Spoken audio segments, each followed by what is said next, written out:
Alright, let's get sneak and follow this lizard, see what he's hiding down here.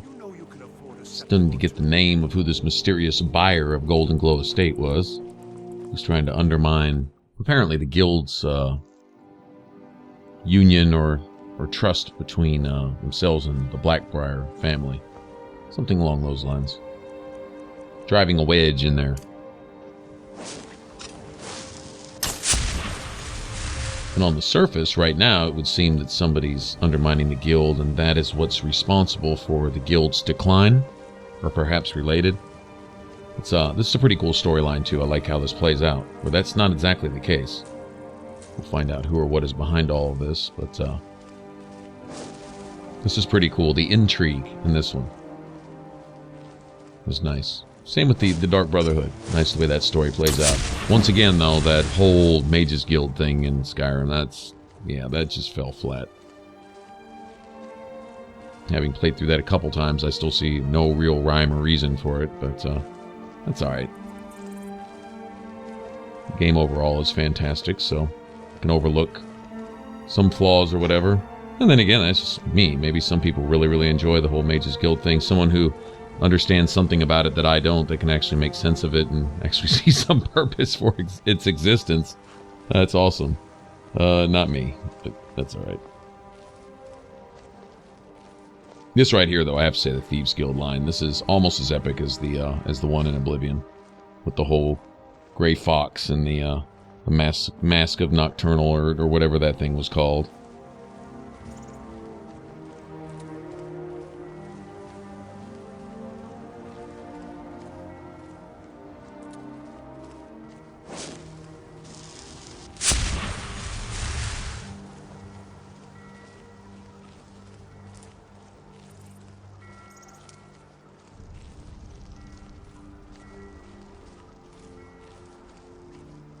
Alright, I don't actually even think I have to sneak. I think I could just follow this guy down here, but this is fun.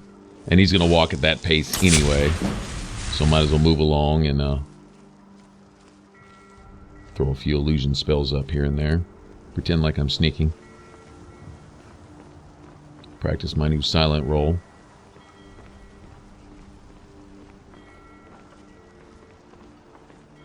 Either way, I look pretty sneaky right here, I think.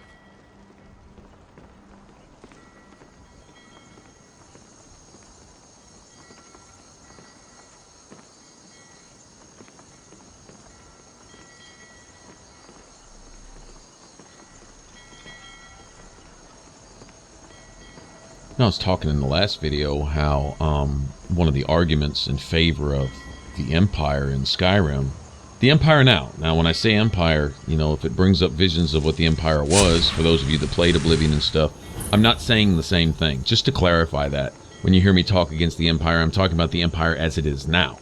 Absolute servants and sellouts to the Thalmor, and essentially an extension of the Thalmor arm, and nothing more than that.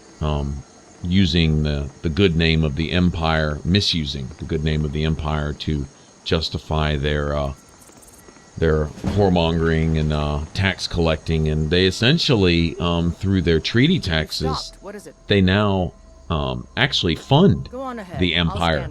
To be honest, I mean, they fund the Thalmor. I'm sorry, the Empire essentially is just a money collector for the Thalmor, an extension of the Thalmor. Is all they are. Is what they sold themselves out to be with the Great White Concordat, or whatever they call that stupid treaty they signed. And Skyrim, the Empire is saying, well, you're part of us, and Skyrim saying, we're not part of that shit. Yeah, you can piss off with that. We don't want any part of that. We're not supporting the Thalmor and their fear of Talos, trying to ban that shit everywhere, because that's probably the one thing they're most scared of, is Talos worship, because that's the one thing that's going to destroy them, I believe. And I'm just kind of making a loose prediction, but Talos, similar to how Akatosh destroyed Mehrunes Dagon and the whole Mythic Dawn cult, I think Talos is going to, sometime in the future, in a future installment of Elder Scrolls, extinguish the Thalmor, not the Altmer. Okay, I play Elder Scrolls Online, and it's interesting. I'm assuming it's lore friendly. Is someone there? The way they wrote that out, you know, it being a ZeniMax product, so they're publishing it. It's not a Bethesda Game Studios project. It's done by other people, but they've come into the fold with Bethesda, or at least, ZeniMax. And taking the Elder Scrolls title, I think they took it seriously. So I believe their lore is lore-friendly, even though Elder Scrolls Online takes place like 2,000 years before the events of Oblivion. Something like that. It's way, way in the past. But they show the rising of the Thalmor amongst the Altmer, and the Thalmor are the ones that are actually trying to assassinate the queen of the Altmer at the time, who's against racists and supremacists and all this and that. She wants a unified Tamriel. Of course, she wants a unified Tamriel under the Altmer. Of course she does. And that's how the whole Alliance War plays out in ESO. The Pact, or the Skyrim people, they want a unified Tamriel under their version of the Empire, I guess you could say. Right? So they're vying to be Emperor. And then in the south, you have, of course, the Altmer, and then you have the Daggerfall Covenant, right? And them, honestly, I think just are tired of being harassed by just about everybody, but they have their own deal going. But regardless, you can see the animosity between the Altmer and the rest of the elves and the rest of pretty much everyone else at the time there. But the Thalmor rise up as, well, we're not just against everybody, but we're better than everybody. And they even attempt to assassinate the queen there. So they are essentially traitors even to the Altmer back then, right? So anyway, just a little, historic politics there. Well, Elder Scrolls lore. So anyway, the Thalmor themselves are not really friendly to the Altmer or anyone else. They're their own thing. They're like, you have the Germans, then you had the Nazis. Well, they weren't all of Germany, although they may have unified Germany at the time, and Altmer might be under a Thalmor flag as far as being their political representative. I'm sure not Altmer are like the Thalmor. Some of them probably just want to farm their crops and tend to their bakeries and raise their kids and just be left the F alone, as far as that goes. So, anyway, there you have it. So when I say the Empire, I'm talking about the Empire as it is here. Empire in name only, not resembling the actual Empire. The Empire, in truth, is actually Skyrim, as far as that goes. They're the ones staying true to the roots and staying true to the beginning of the Septim dynasty, which began with Tiber Septim, who later became Talos. And there's something of a Christian analogy and a Christian principle, I think, in here, is that the whole controversy around, Jesus and a man being made God. Although, that's not really true to actual Christian theology, but the common perception is that this is a man who became God or godlike or whatever. People who aren't really familiar with Christian doctrine, I would say biblical doctrine as far as that goes, would just take that as being the common catchphrase there. So taking that, like a lot of these deep game developers do, BioWare does it also, they'll take various principles from various religions and throw them in there and rename them and disguise them and make it their own thing, right? But they take common trains of thought amongst the different religions and pass them off here in their games, in different disguises. And this is something of a I guess you could say Christian-related principle, or something spawned from that particular line of thinking here, with the whole Talos thing and the animosity against it by non-believers or by those who actually understand it as being a threat, and rather than calling it a threat as it is, they make it little or nothing, but at the same time they persecute it to their last breath. If Talos is not, and he is not a threat, then why persecute it so aggressively, and why continue to fight it? And if you continue to fight something that doesn't exist long enough, you would think it would cease to exist in some short period of time. But when thousands of years later you're still fighting it, and it not only still exists but still sways some sort of power, then perhaps you've picked on an enemy that's much bigger than yourself. But maybe that enemy, in not actually being physically seen with one's own eyes, would be something that the average person would not take seriously. And so they take the physical threats, right, from those that are still around fighting against it, serious, because it's something they can see, touch, taste, and hear, right? Whereas that which they don't see doesn't seem to be much of a threat. So there you would take, the Talos principle, just like today you would take the Christian principle. I think there's an analogy there. And, all that I needed to see in this game is if you go up and you touch a shrine of Talos, you get the blessing of Talos. Well, that's it. It's in and of itself. It works the same as the other shrines of the quote-unquote 8, as the Thalmor refused to recognize the 9th, because I believe in the future we will find that the 9th divine is the one that's an actual threat. that it seems like I'd noticed in a previous video, I made mention of it, that the Daedric princes seem to have their turn, their heyday, all right, their time to prosper and have their shot at destroying the world, I guess. And you're talking about cosmic balance here. Is for a good, you have to have an opposite evil to balance it, right? Nothing seems good unless you have bad to compare it to, and vice versa, right? And so taking that whole scheme of things in there, possibly the next divine to have his turn would be Talos, just like Akatosh had his turn to defeat the evil devices of Mehrunes Dagon in Oblivion. Well, Dagon is now just essentially a minor Daedric prince. In the times of Skyrim, he just has his little shrine up there, and he wants you to go put back together his knife that he can't put back together himself, right? Pathetic as he is now, right? But at the time, he could, he had his servants opening the Oblivion gates, and he actually stepped forth, to step on some shit. And one man. This didn't take all of the Empire. The Empire didn't crush Mehrunes Dagon. They were getting their ass tore off. Oblivion gates were opening up everywhere and killing everybody, okay? One man stepped up with the Amulet of Kings and turned into imagine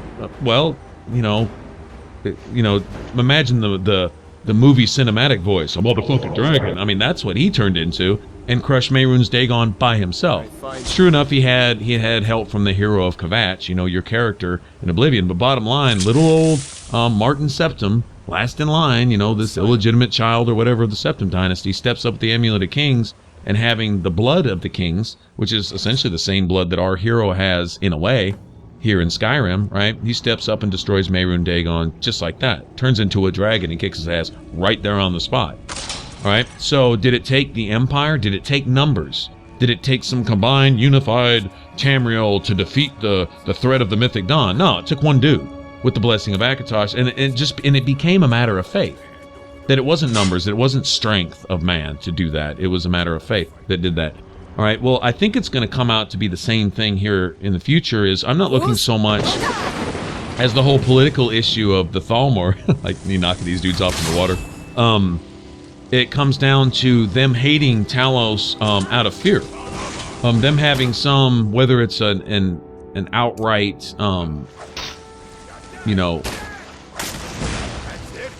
outward fear of Talos, or if it's some inner instinct that tells them that Talos is the one true threat that's going to put their evil existence, out of existence at some point. That's what I think the Thalmor see and fear, whether it's some prophecy that they read and that they know about, or if it's just some matter of instinct, some sixth sense that tells them that Talos is the one thing that can crush them and their supremacist, racist, horribly egocentric views. I'm just saying. So that's just a light prediction. Now, it may not be the Thalmor by name. It may be some new branch, some super supremacist version of the Thalmor that step up like the Mythic Dawn cult later to do some really dastardly shit and bring in the next Daedric prince who wants to conquer all of Nirn. Whoever that may be, who knows? It could be Mephala. Mephala seems to have an ever-increasing presence, although she stays kind of behind the scenes, and her whole thing with whispers and secrets and politics and what have you. It would seem like that would be the interests that the Thalmor would best serve, being all sneaky behind the scenes, because they're when it comes to a head-up fight in the front, they always get their ass tore off.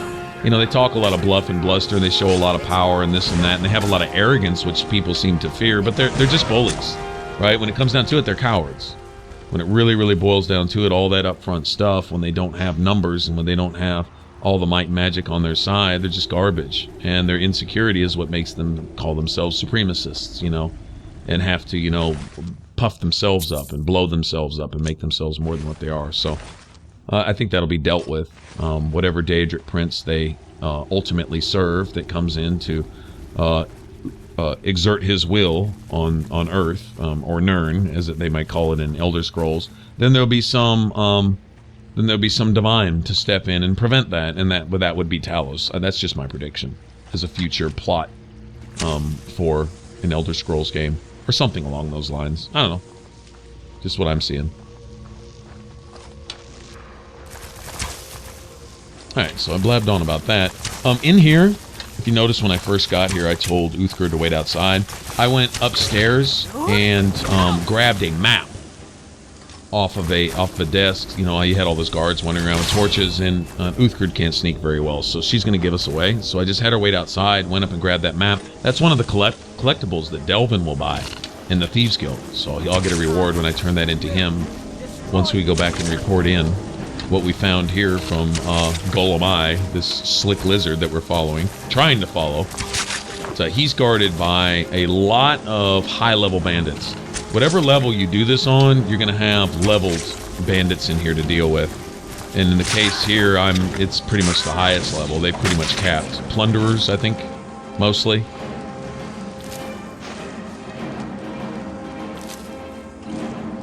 We've gone beyond just like the thugs and chiefs, and now we're into the plunderers, and these are like, these are like the uber bandits. They're the ones that, regardless of what weapon they're holding, they one-shot you. At least on this difficulty, they one-shot you. They can one-shot you with an iron warhammer, or a longbow, or a hunting bow, with iron arrows. I mean, it's bad. So I have to be really careful. I can't really take a hit from just about anybody in here. There may be one or two exceptions. There may be an outlaw or a regular bandit in here mixed in, but I think they maybe randomly generate a little bit, but for the most part, they're going to be leveled bandits. And at my level, that means one-shot time.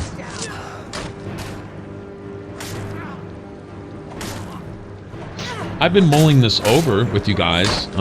It's really just a lot more of this until we actually get to the end and get to Gullim. Pretty much have to run this gauntlet of bandit guards. But I was thinking about Fallout 4, kind of looking ahead. I don't know if we'll stretch Skyrim all the way out till November. I'm kind of at a quandary. It takes time to do these, and to do a series. Some of these stretch into 100 videos or longer. Skyrim could easily stretch into 200 or 300. I know some of the YouTubers out there are probably up into close to the 1,000 video range if they want to be. You know, I wouldn't doubt it. In that you never really run out of stuff to do. I mean, you can always do something, even if it just boils down to fetch some quests, go kill this Draugr and retrieve my family cup type stuff. You know, whatever. But there's plenty of quest lines to follow and plenty of side stuff to do. All the Daedric quests and all the personal quests for people in town and stuff. So we could extend this. I mean, I don't want to use it as filler, but that's kind of what it is. As great a game as it is, there's, I thought about doing the Mass Effect trilogy, starting from 1 and going all the way through to 3. That's going to require some work ahead of time, is that I'd like to play all 3 on Insanity, but I do not have save files. And it's a shame I can't import any save files or find any that just have an Insanity setting already unlocked. I have to do at least 1, if not 2 full playthroughs just to unlock that again. Because when you first start, I think the best you can do is veteran difficulty. You have to finish it on that, then you have to finish it on hardcore, I believe. Then once you finish that, you can unlock Insanity. And I've got all the achievements on it for both systems, but the last save file I had was on an old PS3, or at least an old hard drive, and for some reason it won't import even from cloud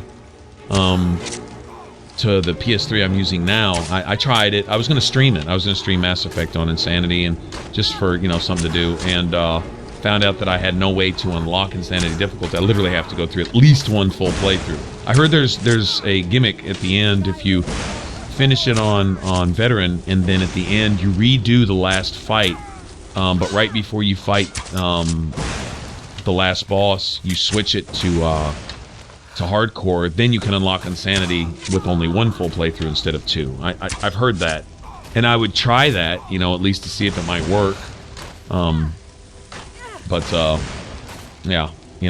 Anyway, that requires that, and even 1 full playthrough of Mass Effect is, going to take some time. So have some work to do there. Also, there's the possibility that they may re-release a remastered trilogy before Mass Effect 4 or Andromeda comes out, and I'm excited for that. Now I could not only do a full playthrough of the whole series, and hopefully if they do that, they'll also allow you to play Insanity on your first run through, and that would be great. That would be really cool if they do that. But I would like to, I like to do my Let's Plays on the hardest difficulties. Personally, that's just seems to be the thing to do, and so that's how we started, and so we'll try to keep on with that. Well, I was thinking on Fallout 4, and true enough, I can do first playthrough on very hard, or whatever they call it, on on that one, but on a blind Let's Play, when I first get into a game, I spend many hours looking around, retracing stuff, getting off into my menus, looking at stats, looking at different things, seeing how things play out, how the combat mechanics are working, learning that what looks good on paper isn't always good in actual gameplay, and vice versa. Sometimes the things that don't look real good on paper are the most amazing things you can actually use in-game. Like some little perk or some little thing that works with something else and really puts your whole character together, but it's kind of hidden, you know? And so there's a lot of experimenting. It's usually a good playthrough too. I did this with Inquisition. I actually, whatever game I was working on before that, I believe it was Origins. Was it Origins? I think it was. I think I did Origins, then Inquisition, and then went back into Dragon Age 2. But I had a bunch of videos finished and recorded before I even started Inquisition, so I could spend some quality time with it and learn something of the game and the mechanics and, you know, and all that kind of stuff. You know, the story plays itself out. And when I do a Let's Play, I think I go through the story and share my experience and what I get out of the game, but understanding the mechanics and understanding that is crucial to coming up with a decent build, because at the same time as giving you guys my personal experience and the fun I have with the game on the playthrough, I like to share with you guys my builds. You know, that's the thing I probably have as much, if not more, fun with than the story itself. Is coming up with cool character builds or coming up with cool ideas and making it work. You know, making it work in the way I play, my personal play style. You'll also notice I don't really venture off into a lot of different stuff. I don't try to give you one of every kind of build and stuff, because I don't play one of every kind of character. I have a particular style or two that I like to go with. Like in the Magic games, you don't see me lean towards a mage a lot. You see me lean more towards the rogue type characters, or maybe a really brutal warrior type character if they have that to offer. Like in Dragon Age 2, the two-handed warrior was. I think I did the Let's Play with a rogue, but I streamed the two-handed warrior because I like both classes equally. I think they both had a lot to offer in that game. A lot of different things you could work with on the skill trees and stuff. So in Fallout 4, it's gonna be tweaked. There, the leveling system is gonna be entirely revamped. I'm sure the special system it'll be there, but I'm sure each special stat will offer some different thing that it governs. Like in Fallout 3, say perception, basically just governed your the extent to which you could see things. Enemies would tick on your radar, and then it gave you a few trash points towards, say, like lockpick and. Oh, what was it? Lockpick and explosives, I think, or so. Anyway, it governed a couple skills, and so each point you had in perception might give you 2 points in a particular skill, which was pretty meaningless overall. So how will that play out in Fallout 4? What will special stats actually govern? In Fallout New Vegas, perception went on to affect your accuracy, your gun accuracy. When you were, firing for the hip or aiming down the sights, which thank goodness if they wouldn't have had that in Fallout 4, if they would have stuck with that old Halo type gun sticking out the bottom of the screen type stuff where you just kind of hip firing all the time whether you're aiming or not, I don't really like that much. Love Fallout 3. I could overlook that. The game was so good that it didn't matter. That I can't see a downside when the forest is so beautiful. Picking out little trees to complain about, why even bother? I had to learn that lesson here with Skyrim. There's a few things that I found a little, not to my taste, but the game overall is such a beautiful project. Why bicker?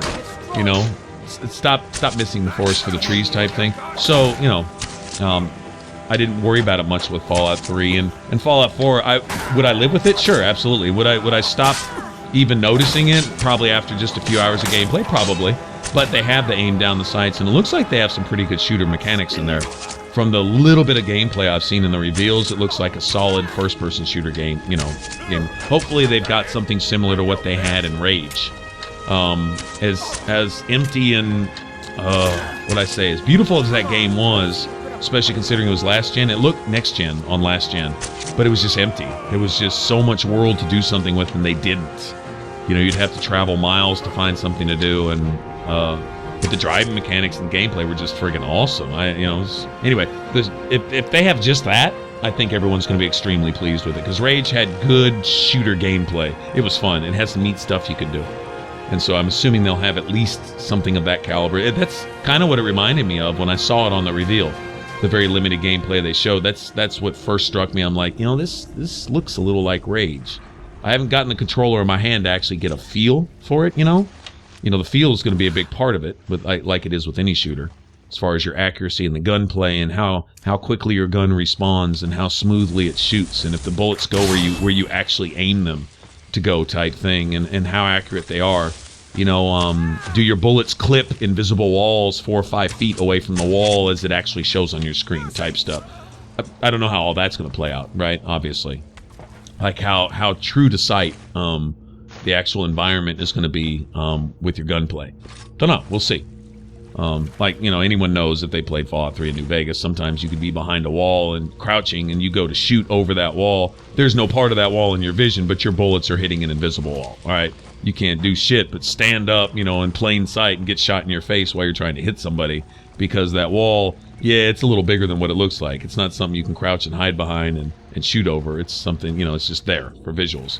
The actual area that the wall takes up is a lot bigger than what shows on your screen type thing. Be interesting if they fixed all that type of stuff. That was another thing about Rage, was cover. You know, if you saw it, you had it, and if you didn't see it, well, it wasn't there, you know, type of thing. So, but anyway, back to what I was going to say is when I do that, do we go in blind and do a let's play initially, or do I spend some time with it like I do with the other games? And that's probably what I'm going to do, guys. I'll have some videos if we're still playing Skyrim. I'm not going to get into Mass Effect because I can't even hope to finish one, much less all 3, in a month. I mean, Fallout, you know, if I were to rush and close up Skyrim and start on something else, I don't think I'd get it finished anyway. I think extending this and doing a thorough playthrough, even if we have to get into some stuff that I may initially not have, you know, planned on doing, we'll just do that, stretch this out for a while. And I think enough people still love this game that this is fun to some. I mean, some of you guys are watching this. Maybe it doesn't get views, you know, hundreds of thousands like some of the other channels. Well, we're not that big yet. We'll get there. We'll get there with you guys, with your help. I think so.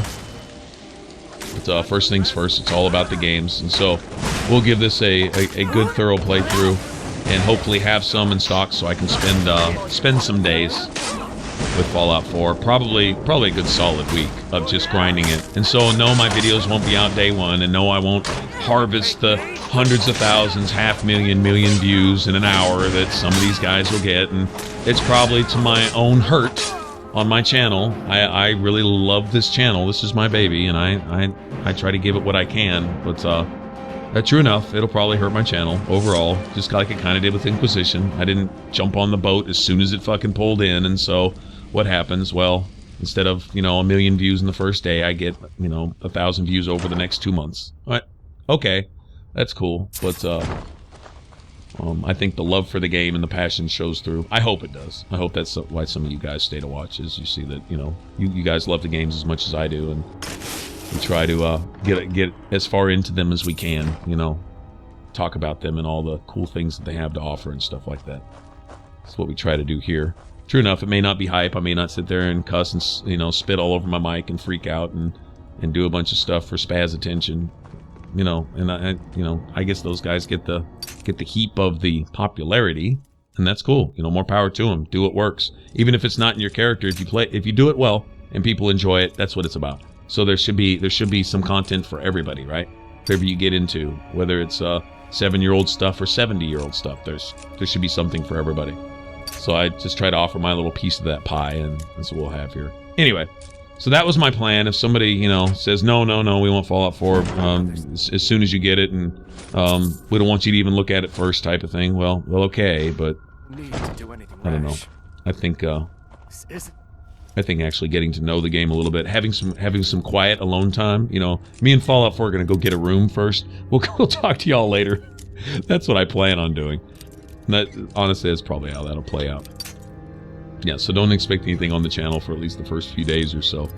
And you know where I'll be. If I'm not seen or heard from about November 10th to about November 15th or later, that's why, guys.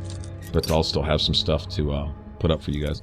And for the last, I don't know, a week or two, if you notice a video every other day, I was trying to make an Emperor run on Elder Scrolls Online. I was trying to make an Emperor run. There's no need to do anything rash.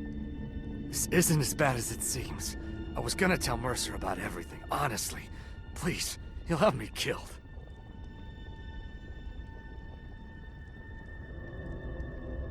I see you wish to be reasonable. Perhaps I misjudged you. The name of the person you want is Carlia. Mercer never told you about her? Carlia is the thief responsible for murdering the previous guildmaster, Gallus. Now she's after Mercer. Help? No, no.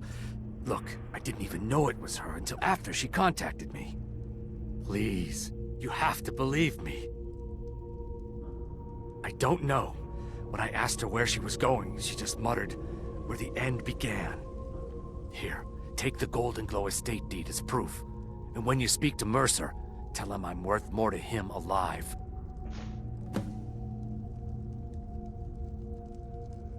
All right. Now, if he's undercutting or backing away from the guild because of Mercer, he's actually doing it for the right reason. As slick of a lizard as he may be, and he's probably double, tripping, and quadruple crossing everybody his path, being a slickster, whatever. But bottom line is, in undercutting the guild, actually it was essentially the right thing to do. Because the guild, as it is now, isn't the guild. Kind of like the Empire isn't the Empire. Well, the Thieves Guild here isn't the Thieves Guild. And you know what? You know what's interesting? The Dark Brotherhood isn't the Dark Brotherhood. This sham under Astrid isn't the Dark Brotherhood. She's not true to the Night Mothers. Right now, just about the only one that is Cicero.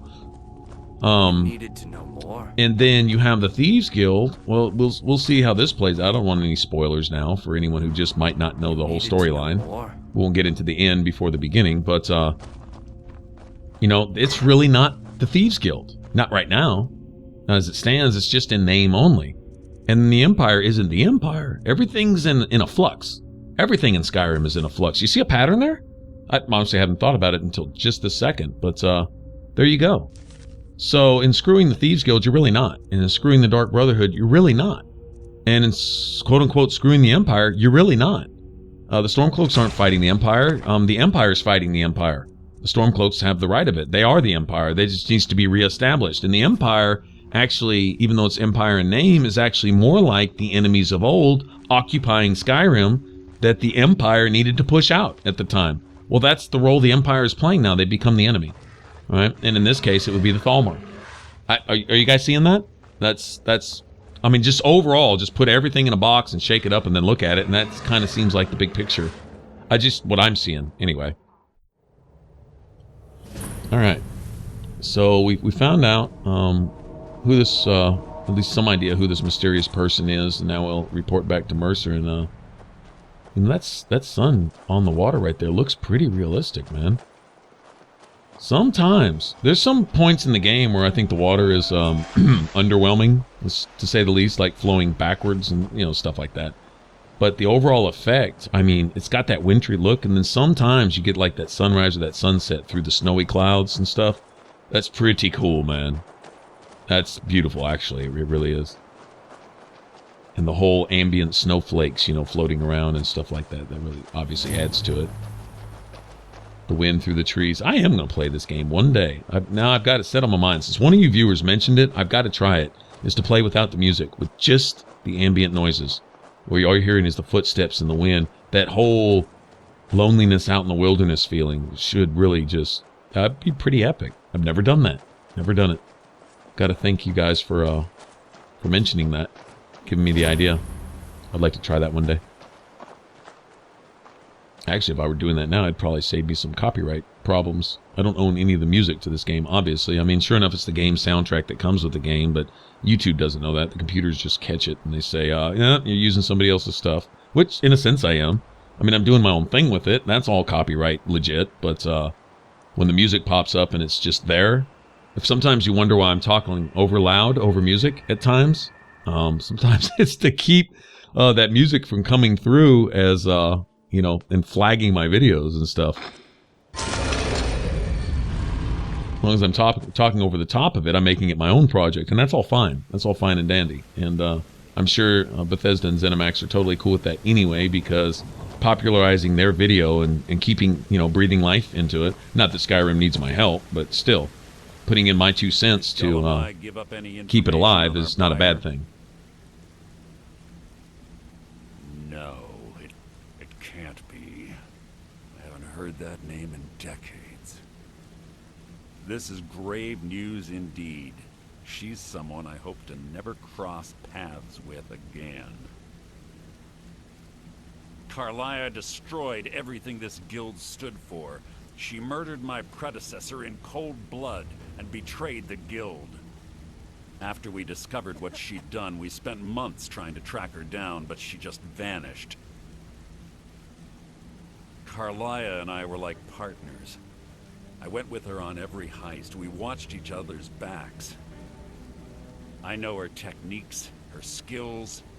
If she kills me, there'll be no one left that could possibly catch her. If only we knew where she was. There's only one place that could be. A place where she murdered Gallus. A ruin called Snowvale Sanctum. We have to go out there before she disappears again. Yes, I'm going with you, and together we're going to kill her. Here's your payment for solitude. Prepare yourself and meet me at the ruins as soon as you can. We can't let her slip through our fingers. Alright, so according to him, Carlia is the big monster, the big meanie, responsible for every bad thing that's ever happened. Well, you know, when you think of thieves, you might think of double-crossing and double-talking and backstabbing and treachery and stuff, and they really play that out well in this. Actually really do. Throw you a real curveball. And so we'll try to get into that as soon as possible. I don't know if we'll do that next, but pretty soon.